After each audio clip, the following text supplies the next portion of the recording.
ಒಬ್ಬ ಮನುಷ್ಯ ಅಂತ ಹುಟ್ಟಿದ ಮೇಲೆ ಅವನ ಜೀವನದಲ್ಲಿ ಸುಖ, ಶಾಂತಿ, ಸಮೃದ್ಧಿ ಇದೆಲ್ಲವೂ ಇರಬೇಕು, ತೀರಾ ಸಹಜ. ಇಂಥ ಒಂದು ಏರಿಳಿತದ ಜೀವನದಲ್ಲಿ ಕಷ್ಟ ಬಂದಾಗ ಕುಗ್ಗಿದ್ದು ಇದೆ, ಸುಖ ಬಂದಾಗ ಹಿಗ್ಗಿದ್ದು ಇದೆ. ಆದರೆ ಒಂದು ಮನುಷ್ಯನಿಗೆ ಏನಿದೆ ಅಂದರೆ ಸ್ವಲ್ಪ ಜ್ಯೋತಿಷ್ಯ ಕೇಳ್ಕೊಂಬಿಡೋಣ, ಭವಿಷ್ಯದಲ್ಲಿ ಏನಾಗುತ್ತೆ ಇಲ್ಲೇ ತಿಳ್ಕೊಂಬಿಡೋಣ. ತಿಳ್ಕೊಂಡು ಎಲ್ಲ ಸ್ವಲ್ಪ ಸಣ್ಣ ಪುಟ್ಟದೇನಾದ್ರು ವ್ಯತ್ಯಾಸ ಇತ್ತು ಅಂದರೆ ಪರಿಹಾರನೂ ಮಾಡ್ಕೊಂಬಿಡೋಣ.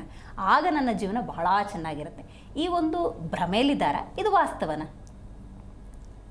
ಹರಿ ಓಂ ಶ್ರೀ ಗುರುಭ್ಯೋ ನಮಃ. ಇದು ವಿಚಾರಕ್ಕೆ ಬರೋದೇ ಆದರೆ ಏನು ಮಾಹಿತಿ ಕೊಡ್ಬೋದು ಅಂದರೆ, ಮನುಷ್ಯನ ಆಯಸ್ಸಿನ ಮೇಲೆ ನಾವು ಪ್ರತಿಯೊಂದನ್ನು ಕೂಡ ಫೋಕಸ್ ಮಾಡಬೇಕಾಗತ್ತೆ. ವಯಸ್ಸಿಗೆ ತಕ್ಕಂತೆ ಪ್ರಾಯ, ವಯಸ್ಸಿಗೆ ತಕ್ಕಂತೆ ಸಾವು. ಇದಾಗ್ತಾ ಇದೆಯಾ, ಆಗಿದೆಯಾ ಅಂತ ಮೊದಲು ತಿಳ್ಕೋಬೇಕು. ಅಕಾಲಿಕ ಹೌದಲ್ವಾ?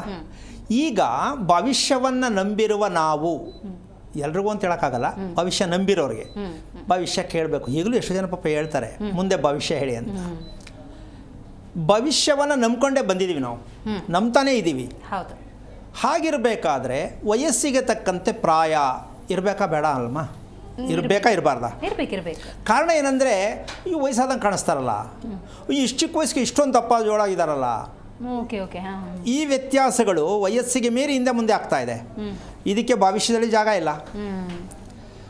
ಮತ್ತು ಆಯಸ್ಸು ಅಂತಕ್ಕಂಥದ್ದು ವಯಸ್ಸಿಗೆ ಅನುಸಾರವಾಗಿ ಏನಿದ್ರೂ ನಡಿಬೇಕು.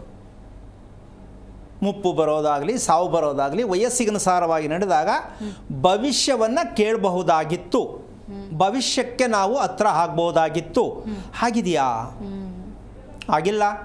ಆದರೂ ನಾವು ಭವಿಷ್ಯ ಕೇಳಲೇಬೇಕು, ಭವಿಷ್ಯ ಮುಂದೆ ಏನಾಗುತ್ತೆ ತಿಳ್ಕೋಬೇಕು ಅನ್ನೋದು ಏನಾದ್ರು ಇಟ್ಕೊಂಡಿದ್ರೆ ನಾವೇನು ಹೇಳಲಿಕ್ಕಾಗಲ್ಲ. ಆದರೆ ಭವಿಷ್ಯ ಎಷ್ಟು ಸತ್ಯ, ಕೇಳುವುದು ಹೇಳುವುದು ಎರಡು ಎಷ್ಟು ಸತ್ಯ ಅಂತ ವೀಕ್ಷಕರೇ ಡಿಸೈಡ್ ಮಾಡ್ಕೋಬೇಕು. ಓಕೆ. ಕೇಳಬೇಕಾ ಕೇಳಬಾರ್ದ, ಹೇಳೋರು ಕೂಡ ಇದು ನಾವು ಹೇಳಬೇಕಾ ಹೇಳಬಾರ್ದ, ಇಬ್ಬರಲ್ಲೂ ಇದು ಬಂದಾಗ ಇದರಿಂದ ಮುಕ್ತಿ ಆಗಬಹುದು ಅನ್ಕೋತೀನಿ. ಸದ್ಯಕ್ಕಿದು ಮುಕ್ತಿಯಾಗೋ ಲಕ್ಷಣ ಕಾಣಿಸ್ತಾ ಇಲ್ಲ. ನಮಗೆ ನಾಳೆ ಏನು ಗೊತ್ತಾಗ್ಬಿಡ್ಬೇಕು.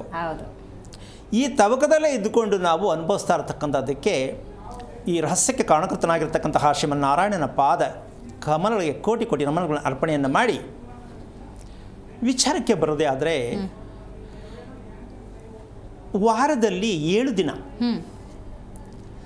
ಈ 7 ದಿನ 7 ದೇವತೆಗಳನ್ನು ಪೂಜೆ ಮಾಡ್ತಾರೆ.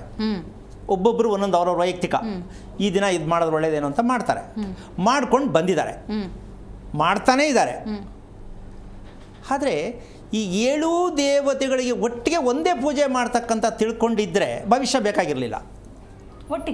ಒಟ್ಟಿಗೆ 7 ದೇವತೆಗಳು ಒಬ್ಬರಲ್ಲಿ ಎಲ್ಲಿದೆ ಅಂತ ತಿಳ್ಕೊಂಡಿದ್ರೆ ನಾವು 7 ದಿನ 7 ದೇವಸ್ಥಾನಕ್ಕೆ ಹೋಗ್ಬೇಕಾದ ಅವಶ್ಯಕತೆ ಇರಲ್ಲ, 7 ದಿನಕ್ಕೆ 7 ಮಂತ್ರ ಹೇಳೋ ಅವಶ್ಯಕತೆ ಇರಲಿಲ್ಲ. ನಾವು ಅದನ್ನು ಬಿಟ್ಟೇ ಇಲ್ಲ. 7 ದಿವಸನೂ ಭಯ ಭಕ್ತಿಯಿಂದ ಬದುಕಲಿ ಅಂತ ಹಿಂಗೆ ಮಾಡಿದ್ದಾರೆ ಅಂತ ಸಾಧ್ಯನೇ ಇಲ್ಲ.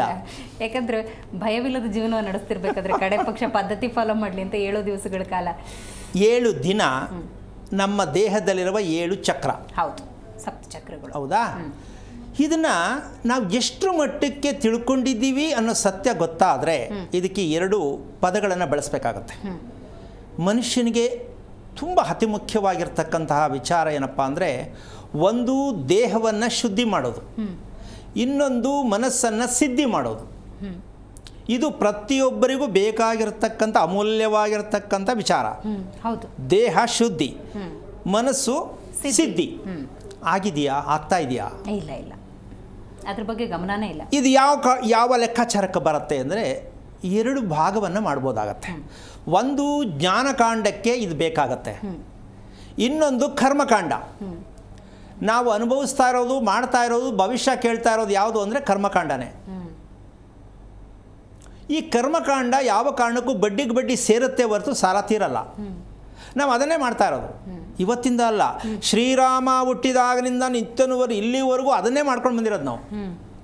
ಯಾಕೆ ಶ್ರೀರಾಮನ ವಿಚಾರ ಬಂತಿರಲಿ? ಮೊನ್ನೆ ಶ್ರೀರಾಮನವಮಿ ಕೂಡ ಆಗಿದೆ ನಿನ್ನೆ.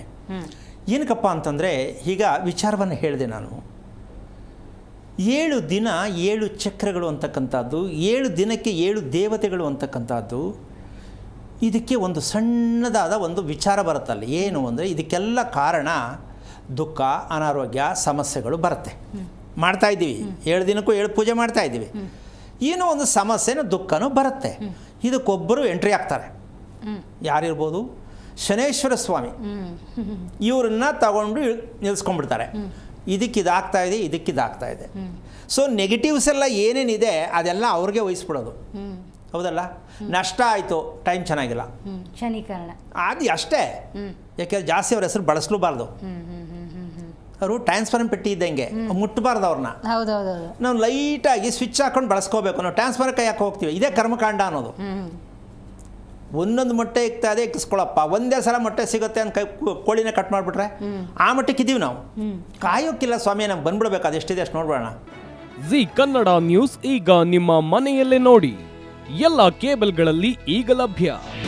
ನಿಮ್ಮ ನೆಚ್ಚಿನ ಜಿ ಕನ್ನಡ ನ್ಯೂಸ್ ಈಗ ಸನ್ ಡೈರೆಕ್ಟ್ ನಲ್ಲಿ number 292, Tata play number 1664, Jio TV number 1334, NXT digital number 30, in cable number 30, city networks 51, U digital number 162, GTPL number 17, Rockline telecommunications number 42, Shri Basaveshwara cable number 168, rural cable network 60, Vinayaka digital 57, Abhishek cable 821, city channel 53, Siddeshwara cable network 57, V4 digital Infotech 628, Surya digital networks 53, Gajanan digital number 836, Malnad infotech private limited number